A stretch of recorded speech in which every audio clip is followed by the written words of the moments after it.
నమస్తే, శ్రీమాత్రే నమః, శ్రీ గురుభ్యో నమః. 2025 విశ్వావసు నామ సంవత్సర మేషాది ద్వాదశ రాశుల వారికి, వివిధ రంగాల వారికి ఆరోగ్యపరంగా, కుటుంబపరంగా, ఉద్యోగపరంగా, వృత్తి వ్యాపారాల పరంగా ఎలా ఉండబోతోంది అనేది పరిశీలన చేద్దాము. అందులో భాగంగా మీనరాశి వారికి పూర్వభాద్ర 4వ పాదము, ఉత్తరాభాద్ర 1, 2, 3, 4 పాదాలు, రేవతి నక్షత్రం 1, 2, 3, 4 పాదాలకు. అయితే వీరి యొక్క ఆదాయము 5 గాను, వ్యయము 5, రాజపూజ్యం 1, అవమానం 5. అయితే ఈ రాశిలో గురు, శని, రాహు, కేతువులు ఏ స్థానాల్లో సంచరిస్తున్నారు, ఏ రాశిలో ఉంటున్నారు, వారిచ్చే ఫలితాలు ఏమిటి అనేది పరిశీలన చేయగా, గురుడు వృషభ రాశిలోను, మిథునంలోను, కర్కాటకంలోను సంచరిస్తూ తృతీయ, అర్ధాష్టమ, పంచమ స్థానాల్లో సంచరిస్తూ ఇచ్చే ఫలితాలు మిశ్రమము, తేజోహీనము, జయము. తదుపరి శనేశ్వరుడు మీనరాశిలో సంచరిస్తూ జన్మంలో సంచరిస్తూ ఉండడం వల్ల ఇచ్చే ఫలితము శరీర పీడ. రాహువు మీన, కన్యా రాశిలో సంచరిస్తూ జన్మంలోనూ సప్తమంలోనూ స్థానంలో ఉంటూ విరోధాన్ని ఫలితంగా ఇస్తున్నాడు. కేతువు కుంభ, సింహరాశిలో సంచరిస్తూ వ్యయము, షష్టంలో అనే స్థానంలో సంచరించుచుండగా ఇచ్చే ఫలితము ధన వ్యయము. అయితే మొత్తంగా ఈ రాశి వారికి ఎలా ఉండబోతోంది అంటే, కష్ట నష్టాలతో, సమస్యలతో, అనారోగ్యంతో సతమతమవుతూ, సర్వకార్యాలు విఫలమవుతూ, ఏలినాటి శని ప్రభావం చేత శరీర పీడను కలిగించుకుంటూ తలచిన కార్యాలన్నీ వాయిదా పడతాయి. అనారోగ్య సమస్యలతో సంవత్సరం అంతా ఔషధ సేవనము చేయవలసి వస్తుంది. ఇంటా బయట కలహాలతోనూ, ఆర్థిక నష్టాలతోనూ, మానసిక అశాంతితోనూ శారీరక శ్రమ పెరిగి శరీర తేజస్సు తగ్గుతుంది. ముఖ కవళికలు కూడా మారిపోయే అవకాశం ఉంది. ముఖం నల్లగా మారి ఆకలి మందగించి వేళాతిక్రమణ భోజనం చేయవలసి వస్తుంది. అనవసరంగా దేశ సంచారము త్రిప్పటా కలుగుతుంది. సర్వ సంఘ పరిత్యాగము చేయవలసిన వస్తుంది. తరువాత తలచిన పనులు అంటే ఇంకా ఏది నెరవేరకపోవడం వల్ల సర్వసంగ పరిత్యాగం చేసేసి సన్యాసం తీసేసుకుందామా అన్న స్థాయికి వెళ్ళిపోయే అవకాశం కనబడుతోంది. వాహన ప్రమాదాలు జరిగే అవకాశం కూడా ఉంది, జాగ్రత్త వహించాలి. భార్యాభర్త సంతానం మధ్య కలహాలు, సమస్యలు, ఒత్తిడిలు ఒకంత విడిపోయే అవకాశం కూడా గోచరిస్తోంది. చాలా జాగ్రత్తగా వ్యవహరించుకోండి. అపనమ్మకము, అమర్యాద కలిగే అవకాశం కనబడుతోంది. బ్యాంకు వ్యవహారాలు, ఆర్థిక లావాదేవీలు నష్టాన్ని చూపిస్తున్నాయి.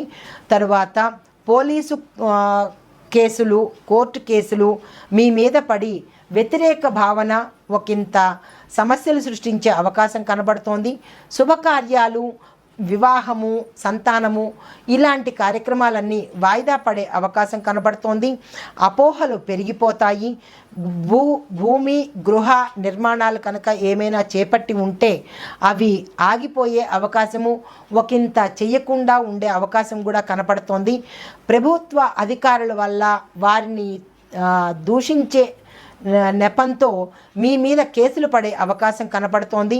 అవి ముందుకు సాగక అశాంతికి గురయ్యే అవకాశము, అమర్యాద, అగౌరవము, స్థానచలములతో అమర్యాద, అగౌరవము, స్థానచలనాల ఇబ్బందులు పడే అవకాశము, వేధింపులకు గురయ్యే అవకాశము కనపడుతోంది.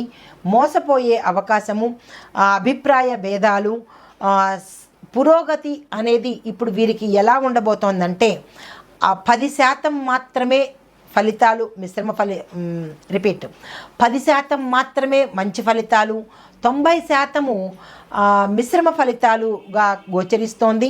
సంవత్సరం చివరిలో గడ్డు కాలము ఎదురవుతుంది. సర్వ విషయాల యందు మందగమనము కలిగే అవకాశము, అంటే ముందుకు నడిచే అవకాశము కనబట్టలేదు. దేశాంతర ప్రయాణాలు చేసి ఆర్థిక నష్టాలు మూటగట్టుకునే అవకాశం కనపడుతోంది. బంధుమిత్రులు మీకు వ్యతిరేకతగా తిరగబడతారు. అగ్ని భయము, జంతు భయము, పనిముట్ల భయము, అంటే షార్ప్ ఐటమ్స్తో పనిచేసే వాళ్లకు ఒకంత ప్రమాదాలు కలిగే అవకాశం ఉంటుంది. స్థిరాస్తులు, మీరు గతంలో కూడబెట్టుకున్న ఆస్తులు నష్టపోవడము, కరిగిపోవడము అవకాశం కనబడుతోంది. తరువాత మీకు రక్షణ అనేది లేకుండా ఉంది. స్థిర చరాస్తులు నష్టపోతారు. సస్పెక్షన్స్ ఎదుర్కొంటారు. తరువాత వారసత్వ ఆస్తులను పోగొట్టుకునే అవకాశం కనబడుతోంది. అగ్ని, విష, కీటక, జంతు భయము కనబడుతోంది. చాలా జాగ్రత్తగా వ్యవహరించాలి ఈ రాశి వాళ్ళు. ఎందుకు అంటే ఏలినాటి శని ప్రభావము మీ మీద ఇప్పుడు మొదటి దశగా ఉంది కాబట్టి చాలా చిక్కుల్లో పడే అవకాశం కనబడుతోంది. దైవ చింతన మీరు చాలా ఎక్కువ చేసుకుంటేనే తప్ప ఇవన్నీ మీరు సానుకూలపరుచుకునే అవకాశము ఎక్కడ గోచరించట్లేదు. విద్యార్థులకు కూడా నిరాశజనకంగా ఉంది. మందబుద్ధి కలిగే అవకాశం ఉంది. చదివిన విషయాలు సమయానికి స్ఫురణకు రాక, అంటే గుర్తుకు రాక ఇబ్బంది పడే అవకాశం కనబడుతోంది. నిరుద్యోగులకు కూడా నిరాశ ఎదురయ్యే అవకాశం ఉంది. చేసిన ప్రయత్నాలు అన్నీ త్రుటిలో తప్పిపోయే అవకాశం కనబడుతోంది. అసహనానికి గురి అయ్యి శక్తి క్షీణించే ఆర్థిక మోసాలకు గురి అయ్యే అవకాశం కనబడుతోంది. కాబట్టి నిరుద్యోగులు చాలా జాగ్రత్తగా ఉండాలి. దైవ చింతన పెట్టుకుంటేనే తప్ప ఎవ్వరూ రక్షించలేని పరిస్థితి గోచరిస్తోంది. ఉద్యోగస్తులకు డిమోషన్లు, ప్రమోషన్ల మాట దేవుడెరుగు, డిమోషన్లు కలిగే అవకాశం కనపడుతోంది. దూర ప్రాంతాలకు విసిరివేయబడే అవకాశం ఉంది. పై అధికారులతో సఖ్యత లోపించి వారి వల్ల ఒత్తిడిలు, మానసిక వ్యధ గురి అవుతారు. దూర ప్రాంతాలకు వెళ్ళినా కానీ మనశ్శాంతి లేని స్థితి కనపడుతోంది. మర్యాదను కూడా కోల్పోయే అవకాశము, అంటే మీ యజమానులతోనే కాకుండా మీ సహోద్యోగులతో కూడా మర్యాద కోల్పోయే అవకాశం కనపడుతోంది. కాబట్టి ఉద్యోగులు కూడా చాలా జాగ్రత్తతో వ్యవహరించాలి. తరువాత వ్యాపారస్తులకు నిరాశ తప్పదు. వ్యాపారాలు మూసివేసే పరిస్థితి గోచరిస్తోంది. లాకౌట్లుతో మీరు పరిశ్రమలు మూసుకొని వచ్చే స్థితి కనపడుతోంది. అగ్ని ప్రమాదక సూచన కనపడుతోంది. కొన్ని వ్యాపారాలు లేదా పారిశ్రామికాలు లేదా ఫ్యాక్టరీలు అగ్ని ప్రమాదానికి గురి అయ్యే అవకాశం ఉంది. ఆర్థిక నష్టంతో ఆర్థిక నష్టములతో సంస్థలను అమ్ముకునే పరిస్థితికి దిగజారవలసి వస్తుంది. పార్ట్నర్స్ మధ్య విభేదాలు పొడచూపుతాయి. అవి తీవ్ర స్థాయికి చేరుకుంటాయి. కాబట్టి మీరు ఇప్పట్లో కొత్త వాటి జోలికి వెళ్ళకపోవడము, కొత్త ఒప్పందాలు తీసుకోకపోవడము, కొత్త ప్రాజెక్టుల మీద సైన్ చేయకపోవడమే చాలా చెప్పదగిన ప్రథమ సూచన. వ్యాపారాలు ఎలా ఉన్నాయో అలాగే చేసుకోవడం మంచిదిగా చెప్పదగిన సూచన. కార్మికులకు శ్రమ కఠినంగా పెరుగుతుంది. మీకు గుర్తింపు రాకపోగా అనవసరమైన కార్యాల మీద మీ మీద అపనిందలు పడే అవకాశము, ఒకంత ఉద్యోగాన్ని కోల్పోయే అవకాశం కూడా కనపడుతోంది. కాబట్టి జాగ్రత్త వహించండి. యంత్రాల దగ్గర, షార్ప్ పనిముట్ల దగ్గర పనిచేసే కార్మికులు, యంత్రాల దగ్గర, షార్ప్ పనిముట్ల దగ్గర పనిచేసే కార్మికులు జాగ్రత్త వహించాలి మీ ఆరోగ్యం పట్ల, మీ శరీరం పట్ల. ఎందుకు అంటే ఆ పనిముట్లతో మీకు ప్రమాదాలు కలిగే సూచన కనబడుతోంది. అంగవైకల్యం కూడా కనబడుతోంది. కాబట్టి చాలా జాగ్రత్తగా, ప్రాణం కన్నా మించింది లేదు కాబట్టి జాగ్రత్తగా వ్యవహరించండి. వ్యవసాయదారులకు చీడపీడ సమస్యలతో పంట మీ చేతికి అందుబాటులోకి రాదు. చివరి నిమిషంలో ప్రకృతి వైపరీత్యాల వల్ల నష్టపోయే అవకాశము, పెట్టుబడులు కూడా రాని స్థితి ఏర్పడుతోంది. రుణాలు చేయవలసిన అవసరం కూడా కనపడుతోంది. కాబట్టి ఇక్కడ నేను ప్రత్యేకంగా రైతులకు చెప్పే విషయం ఏంటంటే, మీరు భూమాతను నమ్ముకొని ఆ తల్లికి కనుక పూజ చేసినట్టయితే ఈ ప్రకృతి వైపరీత్యాలు మీ దాకా రాకుండా మిమ్మల్ని ఒడ్డున పడేసే అవకాశం ఉంటుంది. ఆ తల్లి మిమ్మల్ని కాపాడే అవకాశం ఉంటుంది. కాబట్టి ప్రతి ఒక్క వ్యవసాయదారుడు, ప్రతి ఒక్క రైతు కూడా భూమాతను పూజించాలి. ఇది తప్పనిసరిగా ప్రథమంగా నేను చెప్పినా, కఠినంగా చెప్పినా కానీ ప్రథమంగా చెప్పే సూచన. అది మీకోసమే. రైతు నిరాశ పడవద్దు. తదుపరి ఆక్వాకల్చర్ వాళ్లకు సాగు చేయకుండా ఉండడమే చెప్పదగిన సూచన. ఆర్థికంగా నష్టాలు, సమస్యలు ఎదురవుతాయి. రుణాలు తీర్చడానికి కూడా మీకు శక్తి సరిపోయేటట్టుగా కనపడుతోంది. కాబట్టి ఉన్నదాంతోనే సర్దుకుపోయే మనస్తత్వాన్ని మీరు ఏర్పరచుకోవాలి. కవులకు, కళాకారులకు నిరాశ ఎదురయ్యే అవకాశము, సరియైన పని లేక అలమటించే అవకాశం కనబడుతోంది. ఉన్న పని సానుకూలంగా చెయ్యలేని శారీరక స్థితి వల్ల అమర్యాద, అగౌరవము, కీర్తి ప్రతిష్టలకు భంగం వాటిల్లే అవకాశం కనపడుతోంది. అవమానాల పాలు అవుతారు. ప్రజలు గుర్తించలేని స్థితికి దిగజారే అవకాశం కనపడుతోంది. సినిమా రంగం వారికి నిరాశాజనకంగా ఉంటుంది. విజయాలు లేక డీలా పడిపోయే అవకాశం కనపడుతోంది. అనవసరమైన ధన వ్యయాన్ని, అప్పుల్ని చేసుకోవాల్సిన పరిస్థితి కనపడుతోంది. వృత్తి కూడా మార్చుకునే స్థితికి దిగజారే అవకాశం ఉంది. రుణాలతో కాలం గడిపే స్థితి కనపడుతోంది. కాబట్టి చాలా జాగ్రత్తగా వ్యవహరించండి, పొదుపును పాటించండి.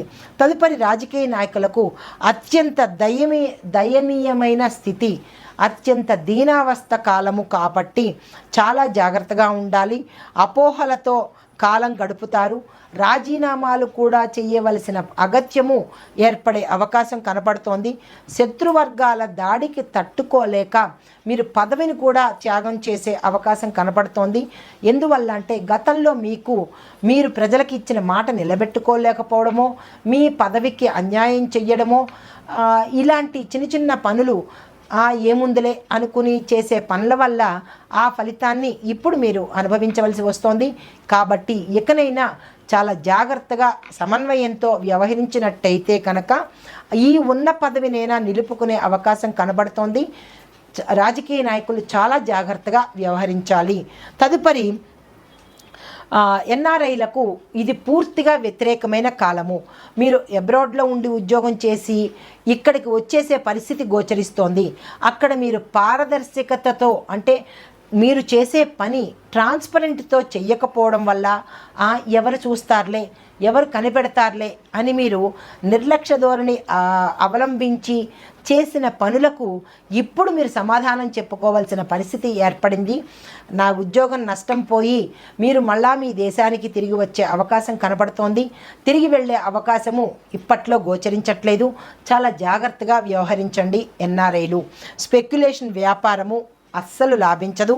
మనోధైర్యం మందగిస్తుంది.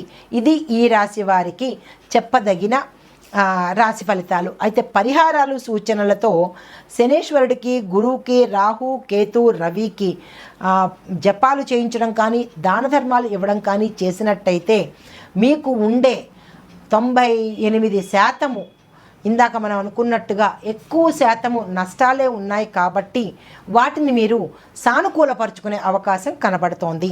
అయితే మీ యొక్క అదృష్ట సంఖ్య 3, 2, 4, 7, 9 మిత్ర సంఖ్యలు.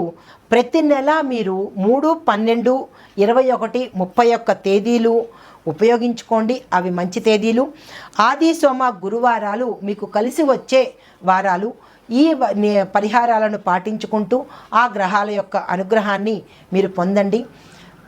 ప్రతి ఒక్కరికి 2025 నూతన సంవత్సర శుభాకాంక్షలు పేరున ప్రతి ఒక్కరికి చెబుతున్నాను.